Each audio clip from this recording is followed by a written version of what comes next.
ನಮಸ್ತೆ ವೀಕ್ಷಕರೇ, ನೀವು ನೋಡ್ತಾ ಇದ್ದೀರಾ ಶ್ರೀ ಲಲಿತಾ ಸಹಸ್ರನಾಮ ವಿಶೇಷ ಕಾರ್ಯಕ್ರಮಕ್ಕೆ ಸ್ವಾಗತ. ನಾನು ಪ್ರವೀಣಿ ದಾಸ್. ವೀಕ್ಷಕರೇ, ಪ್ರತಿ ಸಂಚಿಕೆನಲ್ಲೂ ಕೂಡ ಆ ಲಲಿತಾಂಬಿಕೆಯ ಕುರಿತಾಗಿ ಒಂದಷ್ಟು ಮಾಹಿತಿಯನ್ನು ನಾವು ಪಡ್ಕೊಳ್ತಾ ಇದ್ದೀವಿ. ಇನ್ನು ಕಳೆದ ಸಂಚಿಕೆಯಲ್ಲಿ ಗುರುಜಿಯವರು ಒಂದಷ್ಟು ಮಾಹಿತಿಯನ್ನು ನಮಗೆ ನೀಡಿದರು. ತಾಯಿಯ ವರ್ಣನೆಯ ಕುರಿತಾಗಿ ಹೇಳಿದರು. ಅಂದರೆ ಆಕೆಯ ಕೇಶರಾಶಿಯ ಕುರಿತಾಗಿ ತಿಳ್ಕೊಂಡ್ವಿ. ಹಾಗೆ ಕಿರೀಟ, ರತ್ನಖಚಿತವಾದಂತಹ ಕಿರೀಟದ ವರ್ಣನೆಯನ್ನು ಕೂಡ ತಿಳ್ಕೊಂಡಿದ್ದಾಯಿತು. ಇನ್ನು ಹಣೆಯ ಭಾಗದ ವರ್ಣನೆಯೂ ಕೂಡ ಗುರುಜಿಯವರು ಯಾವ ರೀತಿಯಾಗಿತ್ತು ಅನ್ನೋದನ್ನು ತಿಳಿಸ್ಕೊಟ್ರು. ಸೊ ಇವತ್ತಿನ ಭಾಗದಲ್ಲಿ ಇನ್ನೊಂದಷ್ಟು ಮಾಹಿತಿಯನ್ನು ನೀಡಲಿಕ್ಕೆ ಇವತ್ತು ನಮ್ಮೊಟ್ಟಿಗೆ ಇದ್ದಾರೆ ಆಧ್ಯಾತ್ಮಿಕ ಚಿಂತಕರಾಗಿರುವಂಥ ಶ್ರೀ ರಾಮಕೃಷ್ಣ ಶಾಸ್ತ್ರಿಯವರು. ಮೊದಲನೇದಾಗಿ ಗುರುಜಿಯವ್ರನ್ನ ನಮ್ಮ ಕಾರ್ಯಕ್ರಮಕ್ಕೆ ಬರಮಾಡ್ಕೊಳ್ಳೋಣ.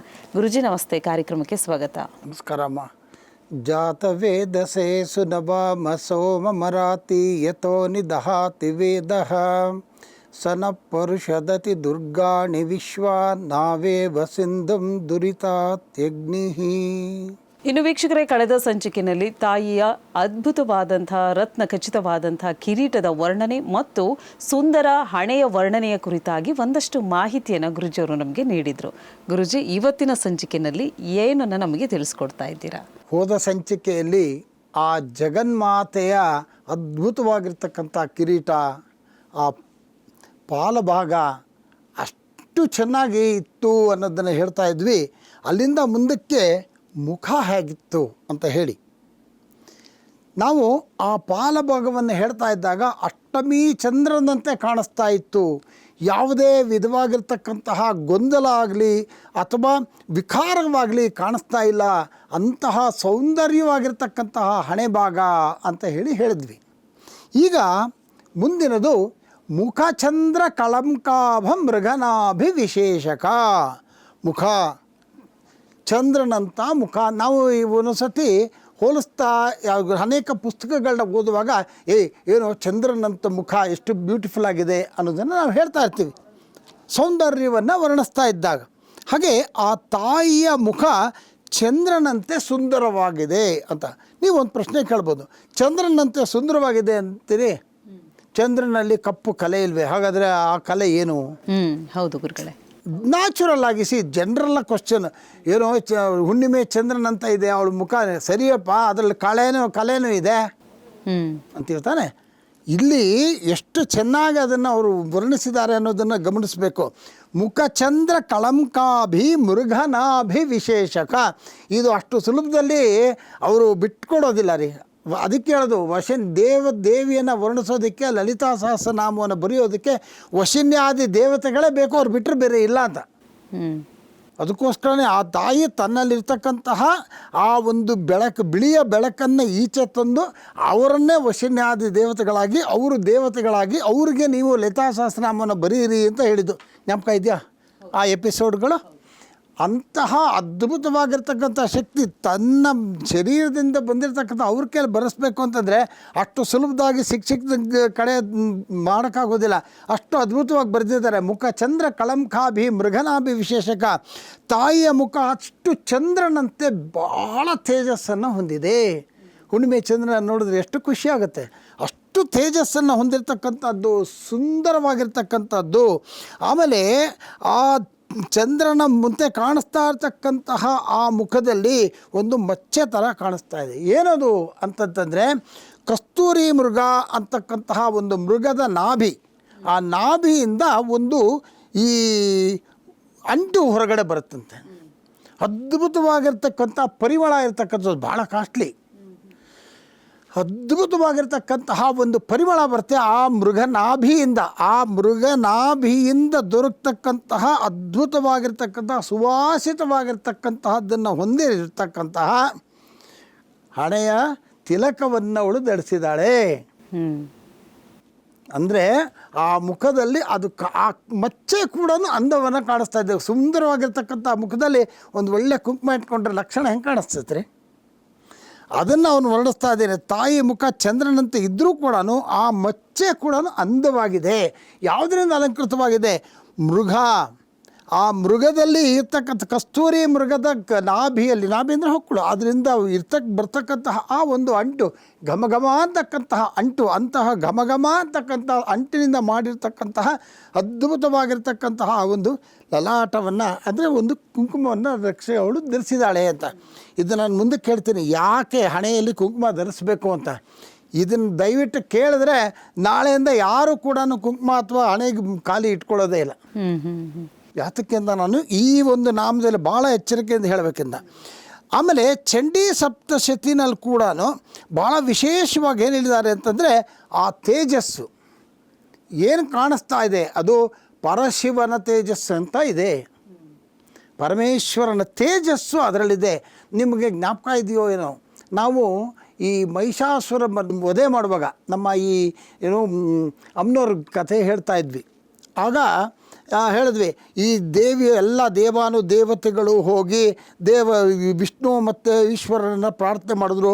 ಅವರ ತೇಜಸ್ಸು ಒಂದು ಸೇರ್ತು, ಬ್ರಹ್ಮನ ತೇಜಸ್ಸು ಸೇರ್ಕೊಂತು. ಆದಮೇಲೆ ಬೇರೆ ಎಲ್ಲ ದೇವಾನು ದೇವತೆಗಳ ಇದು ಸ್ವಲ್ಪ ಬ್ಯಾಕ್ಗ್ರೌಂಡ್ ಗೊತ್ತಿದ್ದರೆ ಇದು ಇಂಟ್ರೆಸ್ಟಿಂಗಾಗಿ ಕೇಳುತ್ತೆ. ಯಾವಾಗ ಎಲ್ಲ ದೇವಾನು ದೇವತೆಗಳ ತೇಜಸ್ಸು ಸೇರ್ತು, ಅದರಿಂದ ಆ ಒಂದು ಸ್ತ್ರೀ ಶಕ್ತಿ ಫಾರ್ಮೇಷನ್ ಆಯಿತು ಅಂತ. ಆ ಮುಖದಲ್ಲಿ ಇದ್ದಕ್ಕಂಥ ತೇಜಸ್ಸನ್ನು ಯಾರಿಂದ ಬಂದಿದ್ದು ಅಂದರೆ ಪರಶಿವನಿಂದ ಬಂದಿದ್ದು. ಸೀದಿ ಒಂದಕ್ಕೊಂದು ಕನೆಕ್ಟಿವಿಟಿ, ತಪ್ಪಾಗೋಕ್ಕೆ ಚಾನ್ಸೇ ಇಲ್ಲ ರೀ. ಹಾಗಾಗಿ ಆ ದೇವಿಯ ಒಂದು ಮುಖದಲ್ಲಿ ಪರಮೇಶ್ವರನ ತೇಜಸ್ಸಿದೆಯಂತೆ. ಯಾವರೇ ಮನುಷ್ಯ ಆ ಅಥವಾ ದೇವ ಯಾರಾದರೂ ಆಗೋಲಿ, ದೇವರಾಗಲಿ ಋಷಿಗಳಾಗಲಿ ಇನ್ನೊಬ್ಬ ಮತ್ತೊಬ್ಬ ಯಾರೇ ಆಗಲಿ, ಆ ದೇವಿಯನ್ನು ಧ್ಯಾನ ಮಾಡಬೇಕು ಅಂತಂದಾಗ ಆ ಒಂದು ಮನಸ್ಸನ್ನು ಕೇಂದ್ರೀಕೃತ ಮಾಡಬೇಕು ಅಂದರೆ ಪಾಲಭಾಗ 12 ಈ ಮುಖಭಾಗವನ್ನೇ. ಈಗ ನಿಮಗೆ ಗೊತ್ತಿರ್ಬೋದು, ಯಾರಾದರೂ ಧ್ಯಾನ ಮಾಡಬೇಕು ಅಂದರೆ ಕಾನ್ಸಂಟ್ರೇಷನ್ ಎಲ್ಲಿ ಮಾಡುವಂತಾರೆ ಅಂದರೆ ಈ ಹುಬ್ಬಿನ ಮೇಲ್ಭಾಗದಲ್ಲಿ. ನಿಮ್ಮ ಕಾನ್ಸಂಟ್ರೇಷನ್ ಇಲ್ಲಿ ಮಾಡಿ, ಹಣೆಯ ಭಾಗದಲ್ಲಿ ಮಾಡಿ. ಆವಾಗ ನಿಮಗೆ ಅದು ಇಲ್ಲಿಂದ ನೆಕ್ಸ್ಟು ಬ್ರಹ್ಮರಂಧಾನೆ. ಓಕೆ, ಆನಂದ. ಈ ನಮ್ಮ ಶರೀರವನ್ನೇ ಶ್ರೀಚಕ್ರ ಅಂತ ತಗೊಂಡಾಗ ಮೇಲ್ಗಡೆ ಇರ್ತಕ್ಕಂಥ ಬಿಂದು ಏನಿದೆ ನೆತ್ತಿಯಲ್ಲಿ, ಅದೇನೆ ಶಿವಶಕ್ತಿ ಸ್ವರೂಪ. ಇಲ್ಲಿಂದ ಎಷ್ಟು ದೂರ ಇದೆ ರೀ ಅದು.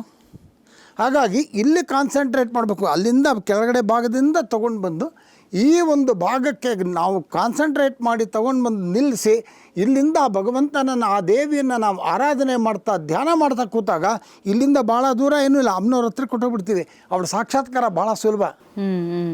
ದೇವಿಯ ಅನುಗ್ರಹ ಪಡೆಯೋದಕ್ಕೆ ಈ ಒಂದು ಜಾಗ ಅತ್ಯಂತ ಶ್ರೇಷ್ಠವಾದ ಜಾಗ.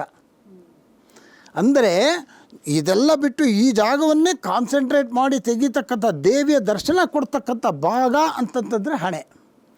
ಈ ಜಾಗವನ್ನು ನಾವು ಒಂದು ಕೇಂದ್ರೀಕೃತ ಮಾಡಿಕೊಂಡು ಈ ಒಂದು ಜಗತ್ತಿನ ಅಂದರೆ ಆ ದೇವಿಯನ್ನು ಪ್ರಾರ್ಥನೆ ಮಾಡಿದ್ವಿ ಅನ್ನೋದಾದರೆ ಅದು ಪವಿತ್ರವಾದ ಸ್ಥಳ. ಹೌದೋ ಅಲ್ವೋ?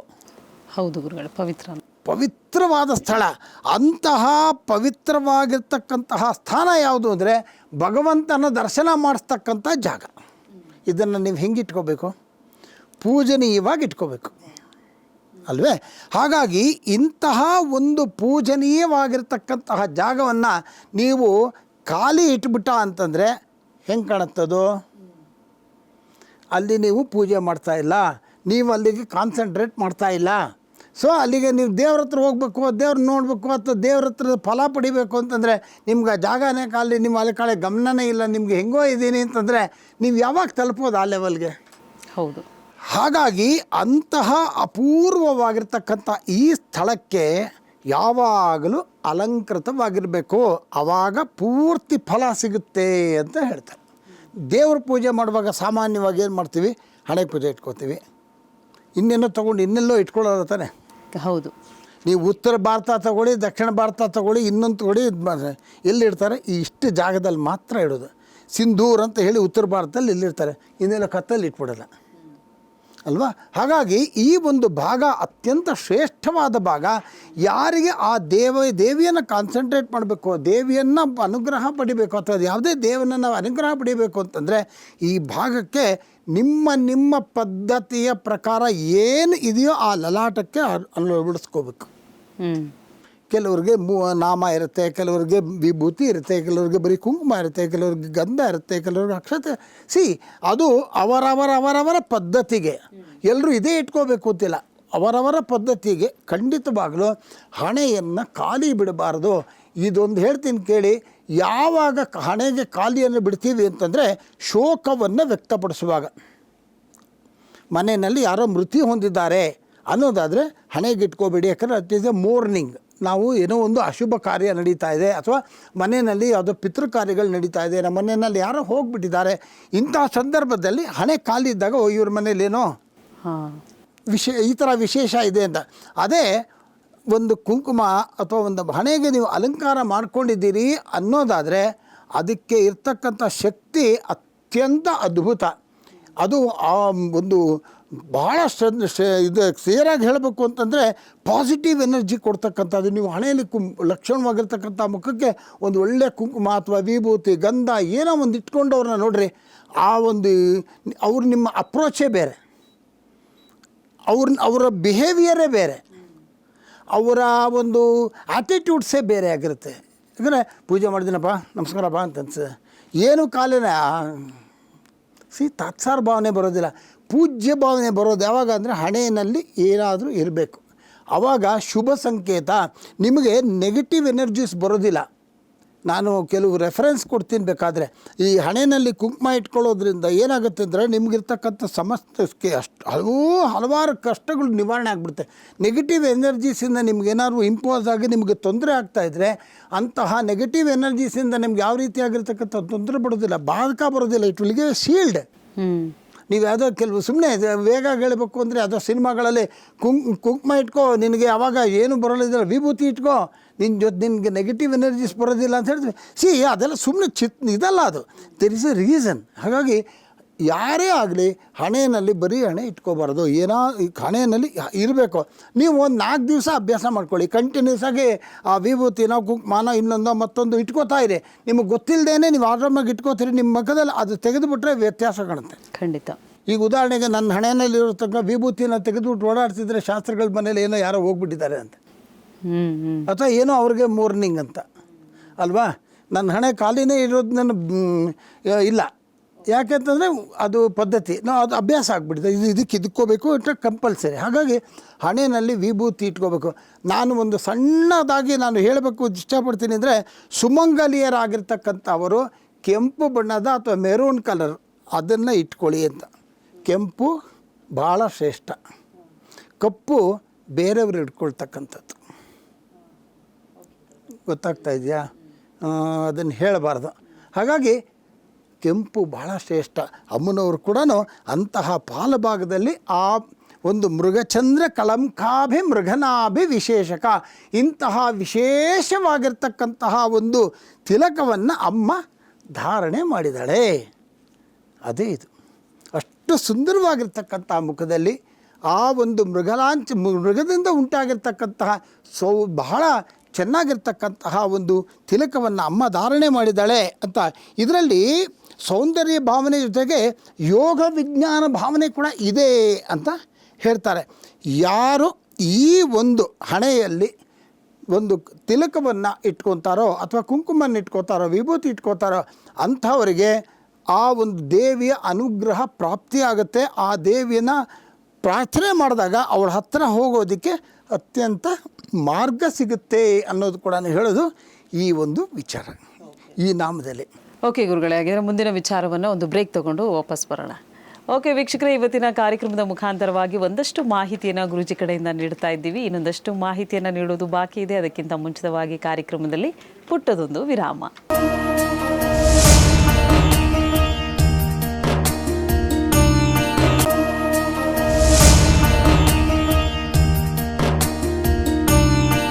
ವಿರಾಮದ ಬಳಿಕ ಶ್ರೀ ಲಲಿತಾ ಸಹಸ್ರನಾಮ ವಿಶೇಷ ಕಾರ್ಯಕ್ರಮಕ್ಕೆ ಸ್ವಾಗತ. ವೀಕ್ಷಕರೇ, ಗುರೂಜಿಯವರನ್ನ ನೀವು ನೇರವಾಗಿ ಬಂದು ಭೇಟಿ ಆಗಬೇಕು. ನಿಮ್ಮಲ್ಲಿರುವಂತಹ ಸಮಸ್ಯೆಗಳಿಗೆ ಸರಿಯಾದಂತಹ ಮಾಹಿತಿ ಜೊತೆಗೆ ಪರಿಹಾರ ಮಾರ್ಗಗಳು ಬೇಕು ಅಂದಲ್ಲಿ ಹಾಗೆ ಜಾತಕವನ್ನು ಬರೆಸ್ಬೇಕು, ಜಾತಕದ ವಿಶ್ಲೇಷಣೆಯನ್ನು ಮಾಡ್ಕೊಳ್ಬೇಕು ಅನ್ನೋದಾದರೆ ನೀವು ಮಾಡಬೇಕಾಗಿರೋದು ಇಷ್ಟೇ. ನಿಮ್ಮ ಟಿ ವಿ ಸ್ಕ್ರೀನ್ ಮೇಲೆ ಕಾಣ್ತಾ ಇರುವಂಥ ನಂಬರ್ಗೆ ಕರೆ ಮಾಡಿ ಒಂದು ಅಪಾಯಿಂಟ್ಮೆಂಟ್ನ ಫಿಕ್ಸ್ ಮಾಡಿಕೊಂಡು ತದನಂತರ ಗುರೂಜಿಯವ್ರನ್ನ ನೇರವಾಗಿ ಬಂದು ಭೇಟಿಯಾಗಲಿಕ್ಕೆ ಅವಕಾಶವಿದೆ. ಇನ್ನು ಇವತ್ತಿನ ಸಂಚಿಕೆಯಲ್ಲಿ ಗುರೂಜಿಯವರು ಶ್ರೀ ಲಲಿತಾ ಸಹಸ್ರನಾಮದ ಕುರಿತಾಗಿ ಒಂದಷ್ಟು ಮಾಹಿತಿಯನ್ನು ನಮಗೆ ತಿಳಿ ಹೇಳ್ತಾ ಇದ್ದಾರೆ. ಸೊ ಹಣೆಯನ್ನು ಯಾಕೆ ಖಾಲಿ ಬಿಡಬಾರ್ದು ಅಂದರೆ, ಹಣೆಗೆ ತಿಲಕವನ್ನಾಗಲಿ ಅಥವಾ ಕುಂಕುಮವನ್ನಾಗಲಿ ಹಚ್ಚೋದ್ರಿಂದ ಏನು ಲಾಭವಿದೆ, ಏನು ಪ್ರಯೋಜನವಿದೆ, ಶ್ರೀ ಲಲಿತಾ ಸಹಸ್ರನಾಮದಲ್ಲಿ ಇದರ ಉಲ್ಲೇಖವೇನಿದೆ ಅನ್ನೋದನ್ನು ಗುರೂಜಿಯವರು ನಮಗೆ ತಿಳಿಸ್ಕೊಟ್ರು. ಈ ಭಾಗದಲ್ಲಿ ಗುರೂಜಿಯವರು ಏನು ಹೇಳ್ತಾರೆ ಕೇಳೋಣ. ಗುರೂಜಿ, ಈ ಭಾಗದಲ್ಲಿ ಏನು ತಿಳಿಸ್ಕೊಡ್ತಿದ್ದೀರಾ? ಈಗ ಇಷ್ಟು ಮುಖ್ಯವಾಗಿರ್ತಕ್ಕಂತಹ ಒಂದು ವಿಚಾರವನ್ನು ನಾವು ಮಾತಾಡಿದ್ವಿ. ಹಣೆ ಭಾಗದಲ್ಲಿ ಹಣೆ ಭಾಗ ಅದು ಹೇಗಿದೆ ಅಂತ ಹೇಳಿ, ಅಷ್ಟಮಿ ಚಂದ್ರ ವಿಭ್ರಾಜದಲ್ಲಿ ಸ್ಥಳ ಶೋಭಿತ ಅಂತ ಹೇಳಿದ್ವಿ. ಮುಖಚಂದ್ರ ಕಲಂಕಾಭಿ ಮೃಗನಾಭಿ ವಿಶೇಷಕ ಅಂತ ಹೇಳಿದ್ವಿ. ಇಲ್ಲಿಂದ ಮುಂದಕ್ಕೆ ಅಲ್ಲಿಂದ ಕೆಳಗಡೆ ಬರಬೇಕು. ಹಣೆ ಆಯಿತು, ಕೇಶ ಆಯಿತು, ಹಣೆ ಆಯಿತು, ಹಣೆ ಅಲಂಕಾರ ಆಯಿತು. ಅದಾದ ತಕ್ಷಣ ಉಳಿದಿರೋದೇನು? ಹುಬ್ಬು. ಪ್ರತಿ ಒಂದನ್ನು ಎಷ್ಟು ಚೆನ್ನಾಗಿ ಆ ತಾಯಿನ ನಾವು ಹೇಳಿದ್ವಿ, ಈ ಚಿದಗ್ನಿಕುಂಡ ಸಂಭೂತ ಅಂತ ಹೇಳಿ ಅವಳ ಚಿದಗ್ನಿಯಿಂದ ಬರ್ತಾ ಇದ್ದಾಗ ಮೇಲ್ಗಡೆ ಶಿರ ಕಾಣಿಸ್ತು. ಅಲ್ಲಿಂದ ಸ್ತ್ರೀ ದೇವತೆಗಳಿಗೆ ಅನುಸಾರವಾಗಿ ನಾವು ಮೇಲಿಂದ ಕೆಳಗಡೆ ಹೇಳಬೇಕು ಅಂತ ರೂಲ್ಸ್. ಅದ್ರ ಪ್ರಕಾರ ನಾವೀಗ ಹೇಳ್ಕೊಂಡು ಹೋಗ್ತಾ ಇದ್ವಿ. ಹಣೆ ಆಯಿತು, ಲಕ್ಷಣ, ಹಣೆಯ ಲಕ್ಷಣ ಹೇಳಿದ್ವಿ. ಅದಾದಮೇಲೆ ಈಗ ಹುಬ್ಬು. ಅದು ಹೆಂಗೆ ಕಾಣಿಸ್ತಾ ಇದೆ ಅಂತಂತಂದರೆ, ವದನ ಸ್ಮರ ಮಾಂಗಲ್ಯ ಗೃಹ ತೋರಣ ಚೆಲಿಕ. ತೋರಣ ಅಂದ್ರೇನು? ತೋರಣ ಅಂದರೆ ಹಬ್ಬ ಹರಿದಿನಗಳಲ್ಲಿ ಮನೆ ಮುಂದೆ ಕಟ್ಟುತ್ತೀವಿ, ಹಸಿರು ತೋರಣ. ಎಸ್, ಹಾಗೆ ಕಾಣಿಸ್ತಾ ಇದೆಯಂತೆ ಇದು ಹುಬ್ಬುಗಳು. ನೋಡಿ, ನಿಮಗೆ ಗೊತ್ತಾಗುತ್ತೆ. ಇನ್ನು 2 ನಾಮ ಹೇಳ್ಬಿಟ್ರೆ ನೀವೇ ಹೇಳ್ಬಿಡ್ತೀರಿ ಈಗ. ಆಯಿತಾ? ವದನ ಸ್ಮರ ಮಾಂಗಲ್ಯ ಗೃಹ ತೋರಣ ಚೆಲ್ಲಿಕ. ತಾಯಿಯ ಹುಬ್ಬನ್ನು ವರ್ಣಿಸ್ತಾ ಇದ್ದಾರೆ ಈಗ. ಅದೆಷ್ಟು ಚೆನ್ನಾಗಿ ಕಾಣಿಸ್ತಾ ಇದೆ ಅಂತಂದರೆ, ಅತ್ಯಂತ ಹೊಸದಾಗಿ ಬಹಳ ಲಕ್ಷಣವಾಗಿ ಕಟ್ಟಿರ್ತಕ್ಕಂತಹ ಮನೆಗೆ ಆ ಬಾಗಿಲಿಗೆ ಶುದ್ಧವಾಗಿರ್ತಕ್ಕಂಥ ಹಸಿರಾಗಿ ಎಳೆ ಮಾವಿನ ಸೊಪ್ಪನ್ನು ಚೆನ್ನಾಗಿ ಸೇರಿಸಿ ಈ ದಾರ ಕಟ್ಟಿ ಕ್ಲೀನಾಗಿ ಜೋಡಿಸಿದ್ರೆ ಹೇಗಿದೆಯೋ ಅಷ್ಟು ಸುಂದರವಾಗಿ ಕಾಣಿಸ್ತಾ ಇದ್ದಂತೆ ಆಕೆಯ ಹುಬ್ಬು. ಆಮೇಲಿಂದ ನೋಡಿ, ಸುಂದರವಾಗಿರ್ತಕ್ಕಂತಹ ಮುಖ. ಆ ಸುಂದರವಾಗಿರ್ತಕ್ಕಂತಹ ಮುಖಕ್ಕೆ ಆ ಒಂದು ಲಕ್ಷಣ ಅಂತ ಆ ಹುಬ್ಬುಗಳು ಅಂದರೆ, ಸುಂದರವಾಗಿರ್ತಕ್ಕಂಥ ಮನೆಗೆ ಅತ್ಯಂತ ಲಕ್ಷಣವಾಗಿರ್ತಕ್ಕಂತಹ ಆ ಒಂದು ತೋರಣಗಳ ಥರ ಕಾಣಿಸ್ತಾ ಇದೆ ಅಂತ ಹೇಳಿ. ಇದರಲ್ಲಿ ವದನ ಸ್ಮರ ಅಂತಂತಂದರೆ ಸೌಂದರ್ಯ, ಆಮೇಲೆ ಮಾಂಗಲ್ಯ ಅಂತಂದರೆ ಶುಭ. ಸೊ ಸೌಂದರ್ಯ, ಮಂಗಳ, ಶುಭ ಎಲ್ಲ ಕೂಡ ಆ ಮುಖದಲ್ಲಿ ಕಾಣಿಸ್ತಾ ಇದೆ. ವದನ ಸ್ಮರ ಮಾಂಗಲ್ಯ ಗೃಹ ತೋರಣ ಜಲ್ಲಿಕ. ಅಲ್ಲಿಗೆ ತಾಯಿಯ ಮುಖಾವೃಂದದಲ್ಲಿ ಏನಿದೆ, ಸೌಂದರ್ಯನೂ ಕಾಣಿಸ್ತಾ ಇದೆ, ಹಾಗೆ ಶುಭಗಳು ಕೂಡ ಮನೆ ಮಾಡಿಬಿಟ್ಟಿದೆ ಅಂತ ತಾಯಿ ಮುಖಕ್ಕೆ ನೋಡಬೇಕು ಅಂದರೆ ನಿಮಗೆ ಹಂಗನ್ಸುತ್ತೆ ಅಲ್ವಾ? ಅಷ್ಟು ಮುದ್ದಾಗಿರ್ತಕ್ಕಂಥ ಆ ಮುಖದಲ್ಲಿ ಸೌಂದರ್ಯ ಶುಭವಾಗಿದೆ. ಹಾಗಾಗಿ ಇಂತಹ ಈ ಶುಭವಾಗಿರ್ತಕ್ಕಂತಹ ಮುಖದಲ್ಲಿ ಬೀಜಾಕ್ಷರಗಳು ಸೇರಿಸ್ಬಿಟ್ಟಿದ್ದಾರೆ. ತಿರ್ಗಾ ಬಂದುಬಿಡ್ತು. ನಾನು ಹೇಳಿದೆ, ಪ್ರತಿ ಬೀಜಾಕ್ಷರಕ್ಕೂ ಅದರದೇ ಆಗಿರ್ತಕ್ಕಂಥ ಶಕ್ತಿ, ಅದರದ್ದೇ ಆಗಿರ್ತಕ್ಕಂಥ ಅರ್ಥ ಇದೆ ಅಂತ ಹೇಳಿ. ಈ ಒಂದು ವದನ ಸ್ಮರ ಮಾಂಗಲ್ಯ ಗೃಹತೋರಣ ಚಲಿಕಾ ಅಂದಾಗ ಇಲ್ಲೂ ಕೂಡ ಬೀಜಾಕ್ಷರ ನಾನು ನಿಮಗೆ ಹೇಳಿದೆ, ಐಂ ಕ್ಲೀಂ ಹ್ರೀಂ ಸೌಹ ಅಂಥೇಳಿ ಇವೆಲ್ಲನೂ ಬೀಜಾಕ್ಷರಗಳು. ಇಂಥದ್ದು ಹೇಗಿದೆ ಅಂತಂತಂದರೆ, ಯಾರಾದರೂ ಈಗ ನಮಗೆ ಜಪ ಮಾಡಬೇಕು ಅಂತ ಕೂತಾಗ ಜಪ ಮಾಡ್ತಾ ಇರ್ತಾನೆ ಪಾಪ, ಅವನಿಗೆ ಕಾನ್ಸಂಟ್ರೇಷನ್ನೇ ಸಿಕ್ಕಲ್ಲ. ಆದರೆ ಜಪ ಮಾಡಿದ್ದೀನಿ, ಆದರೆ ನಾನು ಕಾನ್ಸಂಟ್ರೇಟ್ ಮಾಡೋಕ್ಕಾಗಿಲ್ಲ. ಫೈನ್, ಜಪಕ್ಕೆ ಏನು ಬೇಕೋ ಫಲ ನಿಮಗೆ ಸಿಕ್ಬಿಡುತ್ತೆ. ನಿಮ್ಮ ಮನಸ್ಸನ್ನು ಕಂಟ್ರೋಲ್ ಮಾಡ್ಕೊಳ್ಳೋ ಶಕ್ತಿ ಇಟ್ ಈಸ್ ಇಂಡಿವಿಜುವಲ್ ಕೆಪಾಸಿಟಿ. ಆದರೆ ಜಪ ಮಾಡ್ತಾಯಿದ್ದೀನಿ, ಯಾವುದೋ ದೇವಿ ಜಪ ಮಾಡ್ತಾಯಿದ್ದೀಯಪ್ಪ, ನಿನಗೆ ಜಪಕ್ಕೆ ಏನು ಫಲ ಬೇಕೋ ಆ ಫಲ ಸಿಕ್ಬಿಡುತ್ತೆ ನಿನಗೆ. ಆದರೆ ನೀನು ಇನ್ನೂ ಮುಂದಕ್ಕೆ ಹೋಗಬೇಕು ಅನ್ನೋದಾದರೆ ಅದಕ್ಕೆ ಪ್ರಯತ್ನ ಮಾಡಬೇಕು, ಏಕಾಗ್ರತೆ ಬರೆಸ್ಕೋಬೇಕು. ಅಂದರೆ ಯು ಶುಡ್ ಕೀಪ್ ಟ್ರೈಯಿಂಗ್. ಗೊತ್ತಾಗ್ತಾ ಇದೆಯಾ? ಆ ಒಂದು ಏಕಾಗ್ರತೆ ಇವತ್ತು 1 ನಿಮಿಷಕ್ಕೆ ಏಕಾಗ್ರತೆ ಸಿಕ್ತು, ಪರವಾಗಿಲ್ಲ, ಕಂಟಿನ್ಯೂ ಮಾಡುವ ಅದನ್ನು. ನಾಳೆ 1.5 ನಿಮಿಷ ಸಿಗ್ಬೋದು, ನಾಡಿದ್ದು 1.5 ನಿಮಿಷನೇ ಸಿಗ್ಬೋದು. ಒಂದೇನು ವಾರ ಮಾಡಿದ ತಕ್ಷಣ ನಿಂಗೆ 25 ನಿಮಿಷ ಕೂತ್ಕೊಂಡು ಏಕಾಗ್ರತೆ ಸಿಕ್ಕೋದಿಲ್ಲ. ಚಂಚಲ ಆಗುತ್ತೆ. ಒಂದು ದಿವಸ ಇದ್ದಂಗೆ ಇನ್ನೊಂದು ದಿವಸ ಇರೋಲ್ಲ, ಇನ್ನೊಂದು ದಿವಸ ಇದ್ದಂಗೆ ಇನ್ನೊಂದು ದಿವಸ ಇರೋಲ್ಲ. ಆದರೆ ಯು ಕೀಪ್ ಟ್ರೈಯಿಂಗ್. ಆದರೆ ಹಂಗಾರೆ ನನಗೆ ಏಕಾಗ್ರತೆ ಸಿಗಲಿಲ್ಲ, ನಾ ಜಪ ಮಾಡಿದ್ರು ಕೂಡ ನನಗೆ ಫಲ ಬರಲ್ವೇ ಅಂತ. ನೋಡಪ್ಪ, ನೀನು ಟ್ರೈ ಮಾಡ್ತಾ ಇದೀಯಾ, ನಿನ್ನ ಪ್ರಯತ್ನ ಏಕಾಗ್ರತೆಯನ್ನು ಮಾಡಿಕೊಂಡು ಆ ದೇವಿಯ ಕಡೆ ಹೋಗೋದಕ್ಕೆ ನೀನು ಪ್ರಯತ್ನ ಮಾಡ್ತಾ ಇದೆಯಾ, ಹೌದು. ಆದರೆ ಪ್ರಯತ್ನ ಮಾಡ್ತಾ ಇರುವಾಗ ಜಪ ಕೂಡ ಮಾಡ್ತಾ ಇದೆಯಾ. ನೀನು ನಿನ್ನ ಒಂದು ಇಷ್ಟವನ್ನು, ನಿನ್ನ ಒಂದು ಆಸಕ್ತಿಯನ್ನು ಜಪ ಮಾಡಿ ಮಾಡಿ ನೋಡಿಸ್ತಾ ಇದೆಯಾ. ಹಾಗಾಗಿ ಈ ಜಪಕ್ಕೆ ಬೇಕಾಗಿರ್ತಕ್ಕಂಥ ಫಲ ಸಿಕ್ಕಿಬಿಡುತ್ತೆ, ಲಾಸ್ ಆಗಲ್ಲ. ನಾ ಇಷ್ಟೊತ್ತು ಕೂತ್ಕೊಂಡು ಮಾಡಿದಾಗಂದ್ರೆ ವೇಸ್ಟ್ ಆದರೆ ನೋ ವೇಸ್ಟ್ ಆಗೋದಿಲ್ಲ. ಇದು ಜನರಲ್ಲಾಗಿ ಎಲ್ಲರೂ ತಿಳ್ಕೊಬೇಕಾಗಿರ್ತದೆ. ಏನೋ ಕೂತ್ಕೊಂಡು ಜಪ ಮಾಡಿದೆ ಬರಲ್ಲ, ಜಪ ಮಾಡು, ಜಪಕ್ಕೆ ಬೇಕಾಗಿರ್ತಕ್ಕಂಥ ಫಲ ಬರುತ್ತೆ. ಆದರೆ ನಿನಗೆ ನಿಜವಾಗಲೂ ಅದರ ಒಂದು ಪೂರ್ತಿ ಸಂಪೂರ್ಣ ಫಲ ಸಿಗಬೇಕು, ನಿನ್ನ ಒಂದು ಏಕಾಗ್ರತೆ ಒಂದೇ ಸಮ ಬರೋದಿಲ್ಲ. ಯು ಶಾವ್ ಟು ಕೀಪ್ ಪ್ರಾಕ್ಟೀಸಿಂಗ್. ಈಗ ದೊಡ್ಡ ಉದಾಹರಣೆಗೆ ಕ್ರಿಕೆಟ್ ಪ್ಲೇಯರ್ಸು, ಒಬ್ಬ ಒಂದು ಸೆಂಚುರಿ ಇವತ್ತು ಸೆಂಚುರಿ ಹೊಡೆದ ಅಂದರೆ ಕಾನ್ಸಂಟ್ರೇಷನ್ ಚೆನ್ನಾಗಿತ್ತು, ಒಳ್ಳೆ ಬಾಲ್ಸ್ ಬಂತು, ಸೆಂಚುರಿ ಹೊಡೆದ್ಬಿಟ್ಟ. ನಾಳೆ ಬೆಳಗ್ಗೆ ಫಸ್ಟ್ ಬಾಲೇ ಔಟು. ಹಂಗಾರೆ ಅವನು ಇನ್ಕೇಪಬಲ್ ಪರ್ಸನ್ ಅಲ್ಲ ಅವನು. ಹಾಗೆ ಅವ್ರಿಗೆ ಏಕಾಗ್ರತೆ ಆಗಲಿಲ್ಲ, ಏನೋ ಒಂದು ಸಾಮಾನ್ಯ ಕಾರಣಗಳಿಂದ ಅದು ಆಗಲಿಲ್ಲ. ಹಂಗಂತ ಅಂದ್ಬಿಟ್ಟು ನಾಳೆಯಿಂದ ನನ್ನ ಸೆಂಚುರಿ ಹೊಡೆದು ಇವತ್ತು 0ಗೆ ಔಟ್ ಆಗಿಬಿಟ್ಟಿದ್ದೀನಿ, ನಾಳೆಯಿಂದ ಆಡಲ್ಲ ಅಂತಿಲ್ಲ. ಹಿ ಕೀಪ್ ಪ್ಲೇಯಿಂಗ್ ಅಲ್ವಾ, ಹಿ ಕೀಪ್ ಪ್ರಾಕ್ಟೀಸಿಂಗ್. ಹಾಗೆ ಇದೂ ಅಷ್ಟೇ, ಪ್ರಾಕ್ಟೀಸ್ ಮಾಡ್ತಾ ಪ್ರಾಕ್ಟೀಸ್ ಮೇಕ್ಸ್ ಪರ್ಫೆಕ್ಟ್ ಅಂತ. ಹಾಗೆ ಆಗ್ತಾ ಆಗುತ್ತೆ. ಹಾಗೆ ಇದು ಕೂಡ ಆ ದೇವಿಯ ಬಗ್ಗೆ ಜಪಗಳ ಮಾಡ್ತಾ ಒಂದು ಸ್ಥಿತಿಗೆ ಅವನು ತಲುಪಿಬಿಡ್ತಾನೆ. ಇದರಲ್ಲಿ ನಾನು ಹೇಳಿದೆ ಬೀಜಾಕ್ಷರಗಳಿದೆ ಅಂತ ಹೇಳಿ. ಐಂಕಾರ ಅಂತಕ್ಕಂತಹ ಬೀಜ ಏನು ಅಂತಂತಂದರೆ ವಾಕ್ ಬೀಜ. ಆಮೇಲೆ ಕ್ಲೀಂಕಾರ ಅನ್ನೋದು ಸ್ಮರ ಬೀಜ, ಸೌಹು ಅನ್ನೋದು ಮಾಂಗಲ್ಯ ಬೀಜ, ಶ್ರೀಂ ಅಂತಕ್ಕಂಥದ್ದು ಗೃಹ ಬೀಜ, ಹ್ರೀಂಕಾರ ಅನ್ನೋದು ತೋರಣ ಬೀಜ. ಇದೆಲ್ಲ ಏನು ಅಂತ ನಾನು ತುಂಬ ಡೀಟೇಲಾಗಿ ಹೋಗೋಕ್ಕಾಗಲ್ಲ, ಯಾಕಂತಂದರೆ ಇದರದ್ದೇ ಆಗಿರ್ತಕ್ಕಂಥ ಒಂದು ಸಬ್ಜೆಕ್ಟೇ ಬೇರೆ, ತುಂಬ ಡೀಟೇಲ್ ಆಗಿ.